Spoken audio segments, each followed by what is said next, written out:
Olá! Esse caso é conhecido como o pior caso de abuso infantil da história da Tchecoslováquia.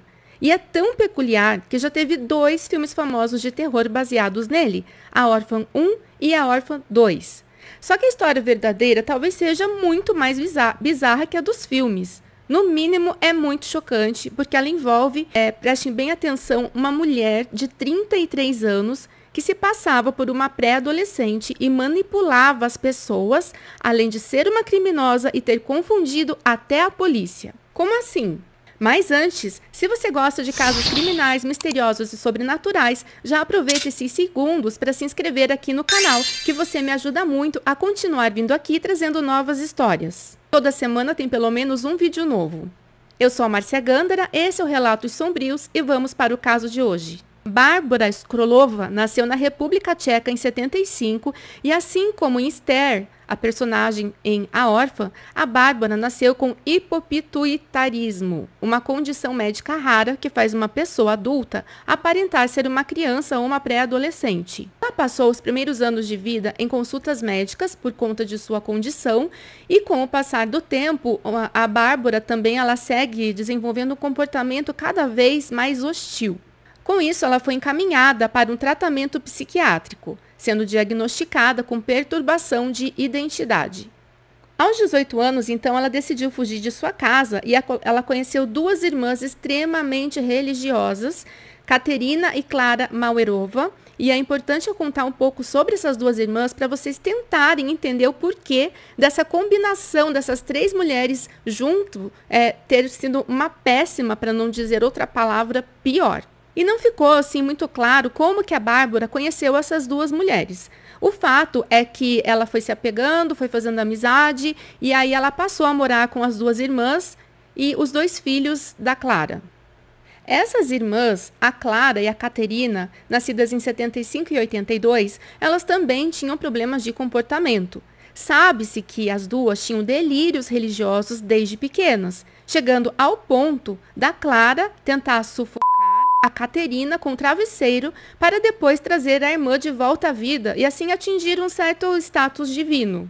E esse comportamento anormal, ele nunca chegou a ser de fato estudado por médicos e tal, porque a mãe delas, ela preferia mudá-las de escola ou de colégio, enfim, e de cidade, ao invés de encarar a situação, ver o que estava acontecendo com as meninas. E o comportamento delas, das meninas, das irmãs, não melhorou com a idade. A Klara, ela chegou a começar uma faculdade e a se casar com um homem mais velho, com quem teve então 2 filhos. Mas ela nunca abandonou completamente a obsessão religiosa. E esse comportamento excêntrico acabou levando o casal ao divórcio, com a Klara, infelizmente, mantendo a guarda dos pequenos, já que na época tanto o ex-marido, quanto os amigos próximos, eles diziam que ela era uma boa mãe. Já a Katerina acabou entrando para o que se diz ser uma vida fácil, se é que me entendem, e se manteve afastada da irmã. Aí, quando a mãe delas faleceu no início dos anos 2000, elas foram morar juntas na casa em que elas cresceram. E os 2 meninos também. O fato é que as 2 continuavam acreditando que estavam predestinadas a cumprir uma certa missão divina. Não se sabe ao certo como os caminhos, então, de Bárbara, Klara e Katerina se cruzaram. Algumas fontes dizem que Klara adotou Bárbara pensando se tratar de uma menina de 12 anos. Outras que elas se conheceram na época em que a Klara cursava a faculdade. O que se sabe é que Bárbara se aproximou das irmãs, passando uma imagem de criança mística, a ponto de convencê-las a se unirem a uma seita chamada Movimento Graal, que pregava a libertação dos tabus sociais, tinha uma visão bem distorcida assim da realidade. Ou seja, a Bárbara já se mostrava muito manipuladora. Aí vocês já podem imaginar a união dessas 3, uma união explosiva, onde a Bárbara manipulava realmente as irmãs Klara e Katerina, que faziam tudo o que a pequena exigia. Elas chegaram a raspar a própria cabeça e ficar sem tomar banho e sem trocar de roupa por dias. A manipulação era muito estranha. Ela consistia em um comportamento que alternava a postura controladora com uma afetividade infantil. Sem falar dos ciúmes que a Bárbara tinha dos filhos da Klara. E por causa dos ciúmes doentio, a Bárbara ela provocava situações para acusar os meninos de mau comportamento. Ela quebrava coisas e colocava a culpa nos meninos. o Ondrej, de 8 anos, e o Jacob, de 10. E o que fazer para punir as crianças? Olhem o absurdo. A mãe perguntava o que fazer para a própria Bárbara. E claro, a tia das crianças era conivente. As coisas chegaram em um ponto em que aquela ser humaninha, se é que podemos chamar assim, ela deu a bela ideia de comprarem o quê? Uma jaula para colocar as crianças dentro. Isso mesmo, uma jaula. Assim os meninos não teriam mais como aprontar. A tal jaula foi instalada no porão e os meninos colocados lá. E aí, gente, tudo vai piorar. Bom, elas alimentavam as crianças, quando alimentavam, pelas grades da jaula, e com o papo de que as crianças elas estavam com alguma entidade maligna em seus corpos, e a fim de purificá-los, os castigos físicos pioraram. Além deles ficarem lá sem banho, tendo que fazer as próprias necessidades ali mesmo e dormirem também lá, elas começaram uma série de punições físicas, verdadeiras agressões mesmo, como apagar bitucas de cigarro no corpo deles, entre outras coisas do gênero. Os irmãos eram torturados de formas distintas, que eu prefiro nem descrever aqui todas. Mas para vocês terem uma ideia a que ponto as mentes doentias chegaram, houve até canibalismo. As 3 fofas, elas passaram a cortar pedaços da pele dos braços e pernas dos meninos para comer na frente deles. Outras fontes dizem que, na verdade, os meninos tinham seu sangue retirado, misturado ao vinho e consumido por elas, por algum motivo divino nas mentes perturbadas das 3. Gente, eu evito trazer casos envolvendo crianças aqui, tá? Mas, como é um caso assim que ficou muito famoso, né? O pior caso da Tchecoslováquia, enfim, talvez um dos piores do mundo, então eu abri uma exceção. Pode ser que em alguma outra vez eu abra alguma exceção, mas se vocês repararem, quando envolve crime, eu evito trazer histórias de crianças aqui, tá? O fato é que eles tentaram fugir da jaula, mas eles foram pegos pela Bárbara quando eles estavam arrombando a janela do porão. Aí, para evitar que isso acontecesse novamente, a bondade em pessoa, ela comprou uma babá eletrônica para vigiar os movimentos dos meninos lá no porão. Mas não desistam dessa história, porque, sem ironia, foi ótima a ideia de comprar essa babá eletrônica. Vocês não estão entendendo. Isso salvou a vida dos meninos. Acontece que os vizinhos, eles tinham um filho recém-nascido e uma babá eletrônica do mesmo modelo que elas compraram. Aí um dia, sabe-se lá o motivo, as frequências dos monitores, elas acabaram se cruzando. E o casal acabou vendo o quê? O que acontecia dentro de um porão com as crianças, mas eles não tinham ideia de onde vinham aquelas imagens. Então, passado um tempinho, eles descobriram que vinham da casa do lado e chamaram a polícia. Eu imagino que o casal possa ter feito uma breve investigação, assim, perguntando para a vizinhança ali, as redondezas, se alguém sabia de alguma marca boa de babá eletrônica que eles estavam querendo comprar, enfim. E alguma delas acabou contando que elas tinham aquela em específico. Pelo menos é o que eu faria. Agora imaginem a cena. A Caterina e a Clara surtando para a polícia não entrar na casa, mas eles as renderam, entraram e as algemaram.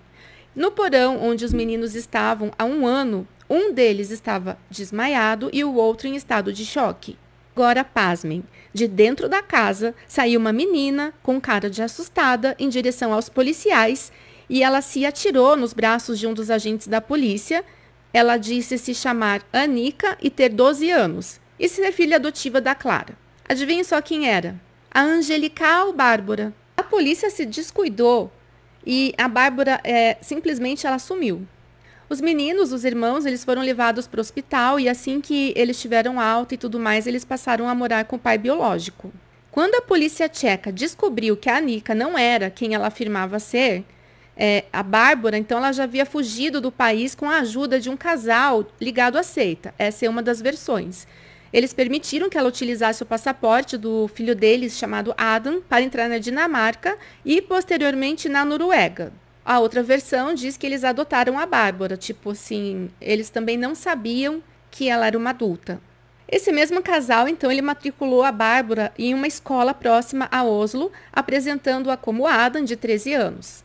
E para se passar pelo filho, a Bárbara, ela chegou a enfaixar os seios, a raspar a cabeça e durante o período de setembro a dezembro de 2007, ela conseguiu enganar não apenas a polícia, então, mas também seus colegas de classe, profissionais da escola, professores, convencendo-os de que ela era realmente um menino de 13 anos. Até que um dia, o Adam, ele resolveu o quê? Desaparecer. Então, os funcionários do colégio, preocupados com o sumiço, chamaram a polícia e aí começou uma busca em todo o país e a divulgação de fotos da criança desaparecida, né, pela mídia. Rapidamente, a Bárbara foi localizada pelas autoridades norueguesas. Assim, o disfarce foi revelado e os policiais noruegueses a escoltaram de volta para a Tchecoslováquia. Aí ela já estava com 35 anos e ela foi julgada por seu envolvimento no caso de abuso dos meninos, junto com a Clara e a Caterina. 3 jurados passaram mal ao verem as fotos tiradas na cena do crime durante o julgamento. As 2 irmãs afirmaram ter agido sob lavagem cerebral de Bárbara e do culto movimento Graal, argumento que provavelmente até tirou alguns anos das sentenças. Elas foram condenadas a Caterina a 10 anos de prisão e a Clara a 9. Já o que aconteceu com a Bárbara é um pouco nebuloso. Há quem diga que ela foi internada em um hospital psiquiátrico e também tem gente que diz que ela foi condenada a sentenças que variam entre 5 a 10 anos de prisão, dependendo da fonte. O caso Bárbara Skrolova destaca como até mesmo os profissionais podem ser enganados quando confrontados com uma situação tão incomum. O diretor da escola que o Adam frequentou por 4 meses, chamado Eriksen, ele comentou que, olhando para trás, eles tiveram dúvidas sobre o comportamento do tal do Adam, mas que não era fácil discernir porque as crianças nessa faixa etária, elas podem variar muito em seu comportamento, tanto em termos de masculinidade quanto de feminilidade. Essa declaração que o diretor deu, ele ressalta a complexidade de identificar sinais de alerta, especialmente em crianças em idade escolar, onde as personalidades elas ainda estão se desenvolvendo. Mas agora, conta aqui para mim nos comentários se você já conhecia esse caso e se já assistiu ou pretende assistir aos filmes A Órfã 1 e A 2. Eu assisti os 2 filmes e realmente eles são filmes estilo terror psicológico, mas são bem interessantes para quem gosta desse tipo de gênero de filme. E não se esqueça de deixar o seu curtir e compartilhar o vídeo com pessoas que você sabe que também gostam desse tipo de conteúdo. Obrigada a quem ficou comigo até o final, eu vou ficando por aqui, mas eu te espero no próximo vídeo. Um abraço!